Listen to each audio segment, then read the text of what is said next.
കുറ്റത്തിനല്ല, കൊലക്കുറ്റത്തിന് കേസെടുത്ത് അന്വേഷിക്കണമെന്നുള്ളതാണ് CPMന്റെ അഭിപ്രായം. അവർക്ക് ആവശ്യമായിട്ടുള്ള എല്ലാ നിയമ സംവിധാനങ്ങളും അതുപോലെ തന്നെ പരീക്ഷയുമില്ല. തീർച്ചയായും ഭാവിയിൽ പാർട്ടിയുടെ ഭാഗത്ത് നിന്ന് ചെയ്യാൻ സാധ്യമായതെല്ലാം ചെയ്യും. ഇത്തരം സംഭവങ്ങൾ നമ്മുടെ നാട്ടിൽ ഇനി ആവർത്തിക്കാൻ പാടില്ല. വയനാട് അമ്പലവയലിൽ മധ്യവയസ്കൻ കോറിക്കുളത്തിൽ വീണ് മുങ്ങി മരിച്ചു. കൊട്ടിയൂർ സ്വദേശി ഷാജിയാണ് മരിച്ചത്. കുളിക്കുന്നതിനിടയിൽ കാൽ വഴുതി കുളത്തിൽ വീഴുകയായിരുന്നു. അമ്പലവയൽ പോലീസും ബത്തേരിയിൽ നിന്നെത്തിയ ഫയർഫോഴ്സും ചേർന്ന മൃതദേഹം കണ്ടെടുത്തു.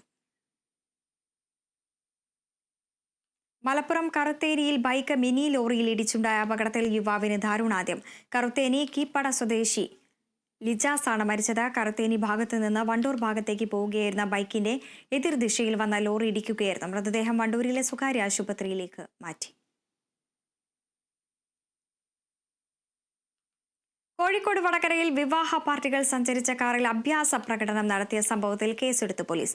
ഇടച്ചേരി തലായി സംസ്ഥാന പാതയിലാണ് ഈ അപകടയാത്ര. കാറിന്റെ ഡിക്കിയിലും ഡോറിലും ഇരുന്നാണ് യുവാക്കൾ യാത്ര ചെയ്തത്. ദൃശ്യങ്ങൾ സമൂഹ മാധ്യമങ്ങളിൽ പ്രചരിച്ചതോടെയാണ് പോലീസ് വാഹനങ്ങൾ കസ്റ്റഡിയിലെടുത്തത്.